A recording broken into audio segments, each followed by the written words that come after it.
अस्सलाम वालेकुम रहमतुल्लाहि व बरकातहू। मैं हूँ आपका अपना शहबाज रसूल। आज के इस सेशन में बात करेंगे जी कि एक प्रेग्नेंट जानवर के लिए एहतियाती तदाबीर क्या होती हैं, और ख़ास करके आखिरी 2 माह में जब जानवर चला जाता है तो वो कौन सी ऐसी बातें हैं कि एक आम फार्मर्स का अगर वो ख्याल रखेगा तो उसका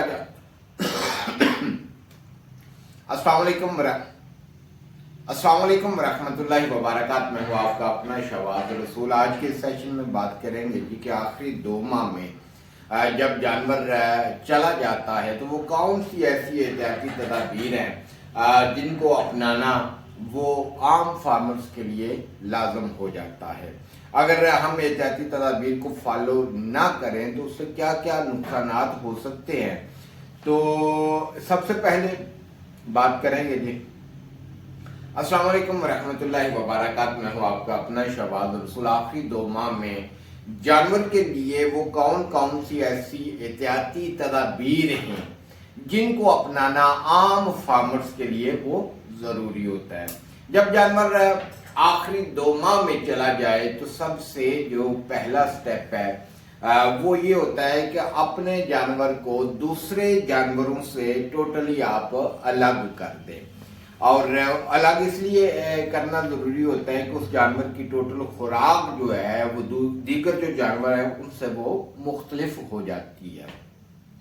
दूसरी बात यह है कि आखिरी 2 माह में कोशिश करें कि जानवर को 100 ग्राम से ज़्यादा आप मिनरल मिक्सचर, विटामिन का मेज़ा या कैल्शियम पाउडर का इस्तेमाल न करें। तीसरी बात यह है कि आखिरी 2 माह में जाकर आप कोशिश किया करें कि जो ऑयली चीज़ें हैं वो 100 ग्राम से ज़्यादा आप उसकी खुराक का हिस्सा ना बनाएं। होता क्या है कि जब आप ज़्यादा फैटी चीज़ें आप उसको देंगे ना, ज़्यादा फर्ज किया आपने 1 पाव डाल्डा दे दिया, कुछ हमारे फार्मर्स की यानी अमूमन ये कोशिश होती है वो देते हैं हर दूसरे तीसरे चौथे दिन बाद वो 1 पाव जो है वो डाल्डा घी सर्दियों में जानवर को देते हैं। उसका फायदा होने की बजाय जानवर को उसका नुकसान भी हो सकता है। उसकी वजह क्या है कि वो ऑयली क्योंकि वो होता है और जानवर के मेहदे के अंदर जब वो जाता है तो मेहदे के अंदर जो जानवर के जिस्म के अंदर खुराक होती है उसके गिर्द वो एक परत बना लेता है जिससे जानवर का हाजमा डिस्टर्ब होता है। और जो एक्स्ट्रा वो डाल्डा घी होता है वो जानवर के गोबर के जरिए वो बाहर आ जाता है। यानी उस दिए गए 1 पाव डाल्डा घी में से मैक्सिमम 100 ग्राम जो है वो जानवर के जिस्म को लगता है। तो 1 पाव देने की बजाय आप रोजाना उस जानवर को 100 ग्राम तक देंगे ना तो वो गोबर के रास्ते बाहर नहीं जाएगा, बल्कि जो आप जानवर को देंगे वो जानवर के जिस्म को लगेगा। चौथा नुक्ता यह है कि जानवर के लिए आप साफ कच्ची जगह कोशिश करें उसको आप फराहम करें ताकि जानवर के लिए उठना बैठना जो है वो आसान हो। 5वां नुक्ता यह है कि याद रखें कि आखिरी 2 माह में सिर्फ और सिर्फ सब्ज चारा जानवर की जिस्मानी जरूरत को पूरा नहीं करेगा। उसके लिए जरूरी होता है कि साथ आप इजनास का इस्तेमाल करें, दलिया जात का इस्तेमाल करें, वंडा जात का सुबह शाम इस्तेमाल करें। और कोशिश करें कि लाजमी नहीं है कि जानवर को आप पेट भर के चारा दें तो वो साथ जो है वो वंडा वगैरह इस्तेमाल कम करे। जरूरी ये होता है कि आखिरी 2 माह में जानवर को अच्छी खुराक दें, उसकी बेशक क्वांटिटी कम हो लेकिन वो जो चारा है वो क्वालिटी वाइज अच्छा होना चाहिए। इसके अलावा आखिरी 2 माह में आप कोशिश करें कि जानवर को उसकी खुराक में मीठे सोडे का इस्तेमाल ना करें। अगर आप करना भी चाहें तो आप मैक्सिमम 5-10 ग्राम से ज्यादा इस्तेमाल ना करें। आखिरी 2 माह में कोशिश करें कि जानवर की खुरली के अंदर नमक का होना वो जरूरी है। आखिरी 2 माह में कोशिश करें कि जानवर को फंगस शुदा खुराक ना दें, यानी फंगस शुदा आप उसको रोटियां ना खिलाएं।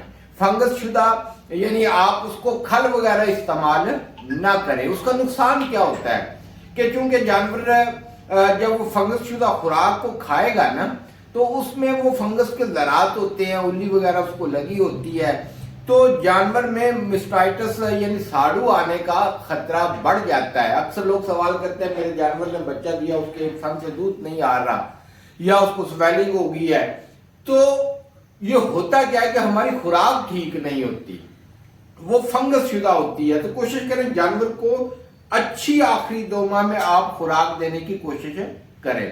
اس کے علاوہ آخری 15 دنوں کے اندر جانور پہ اگر آپ کھل، میں اکثر منع کرتا ہوں کہ کھل کے استعمال نہ کریں، کھل جو ہے وہ پروٹین کا سورس ہوتی ہے، کھل اگر اچھی ملے آپ کو، وہ فنگس شدہ نہ ہو، ملاوٹ شدہ نہ ہو، پھر تو آپ استعمال کریں۔ لیکن اگر آپ کو یہ خدشہ ہو کہ یہ کھل جو ہے وہ صاف نہیں ہے تو آپ اس کھل کا اپنے جانور کے لیے استعمال نہ کریں۔ اس کے علاوہ کوشش کیا کریں کہ گڑ تو انرجی کا سورس ہے، اس میں دوسری کوئی رائے نہیں ہے، لیکن آخری دنوں میں اگر آپ گڑ کا زیادہ استعمال کریں گے تو جانور کے حیوانے کے یعنی یوں سمجھ لیں کہ جس کو ہم پنجابی میں لاؤ کہتے ہیں، وہ بن جائے گی، پھر وقت لگے گا اس کو اتارنے میں۔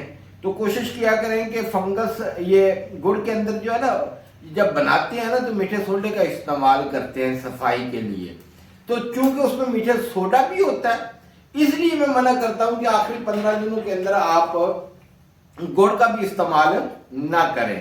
اور جانور کو جو خوراک آپ نے دینی ہے وہ اچھی خوراک ہونی چاہیے، اس کی کوالٹی اچھی ہونی چاہیے، اس پہ آپ کی توجہ ہونی چاہیے کہ میں اپنے جانور کو جو دے رہا ہوں میں پراپر ٹھیک دے رہا ہوں۔ اور کوشش کریں آخری 2 ماہ میں جانور کو خشک چارہ جو ہے وہ توڑی وغیرہ کا کم استعمال کریں۔ ہوتا کیا ہے کہ جب آپ زیادہ ڈرائی میٹر کا استعمال کرتے ہیں، توڑی کا استعمال کرتے ہیں، تو جانور کو قبض ہونے کا خطرہ ہوتا ہے۔ تو اگر آپ کے پاس سبز چارہ اویلیبل ہو، سائلج اویلیبل ہو، جہاں پہ مجبوری نہیں ہے، یعنی آزاد جموں کشمیر کے علاقے میں کیونکہ وہاں پہ مجبوری ہوتی ہے، سبز چارہ اویلیبل نہیں ہوتا، سائلج اس طرح اویلیبل نہیں ہوتا، کافی کاسٹلی ہوتا ہے، ان کی تو مجبوری سمجھ میں آتی ہے۔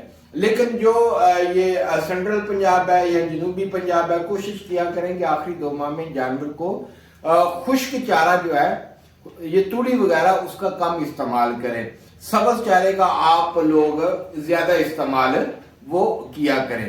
امید کروں گا کہ آج کا سیکشن آپ کو اچھا لگا ہوگا۔ اگر اچھا لگا ہے تو لازمی شیئر کیجئے، سبسکرائب کیجئے، کمنٹس میں اپنی رائے کا اظہار کیجئے، میرے لیے دعا کیجئے، اپنا بھی خیال رکھیں گے۔ السلام علیکم ورحمۃ اللہ وبرکاتہ۔